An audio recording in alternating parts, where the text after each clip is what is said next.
వాస్తవంగా భారతీయ జనతా పార్టీ ఆంధ్రప్రదేశ్లో తెలంగాణలో ప్రత్యామ్నాయ పార్టీగా అక్కడ బీఆర్ఎస్ కాంగ్రెస్లకు ప్రత్యామ్నాయ పార్టీగా ఇక్కడ తెలుగుదేశం వైసీపీలకు ప్రత్యామ్నాయ పార్టీగా ఎదగాల్సిన సందర్భంలో దెబ్బతినడానికి కారణం ఏంటి అంటే అధిష్టానం నుంచి ఒక స్పష్టత రాకపోవడం. వైఎస్ఆర్ కాంగ్రెస్ పార్టీ ప్రభుత్వంతో ఉన్న సంబంధమే పార్టీతో ఉన్నదన్నట్టుగా ఫీల్ అవుతూ కొంతమంది, తెలుగుదేశం పార్టీతో మనం కలిసి వెళ్ళబోతున్నామని కొంతమంది భారతీయ జనతా పార్టీలో ఉన్నటువంటి వేరే ఆత్మలతో పనిచేసే వాళ్ళ కారణంగా దెబ్బతింటున్నటువంటి పరిస్థితి.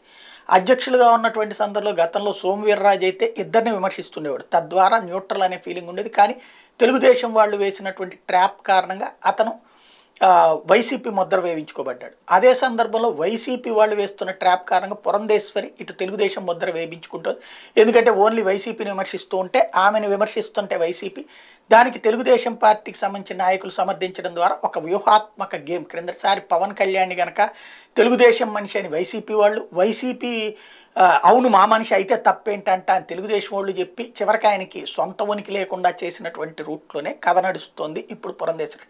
అయితే తాజాగా విశాఖపట్నానికి సంబంధించి మెడికల్ కళాశాల, ఇంకొక మెడికల్ కళాశాల కేంద్రం అనుమతిస్తే చంద్రబాబు నాయుడు మోకాలు అడ్డం పెట్టారన్నట్టు పురంధేశ్వరి స్టేట్మెంట్ని బేస్ చేసుకుని YSR Congress party social media వాళ్ళు కేంద్ర ప్రభుత్వం విశాఖ మరో మెడికల్ కాలేజీ మంజూరు చేస్తే దానికి భూమి కేటాయించకుండా అడ్డుకున్నారు మాజీ ముఖ్యమంత్రి చంద్రబాబు, విశాఖ మరో మెడికల్ కాలేజీ రాకుండా చేశారన్నటువంటి పాయింట్ని ప్రధానంగా హైలైట్ చేస్తూ మధ్యన చిచ్చు పెట్టేటటువంటి ప్రయత్నం అయితే చేస్తోంది.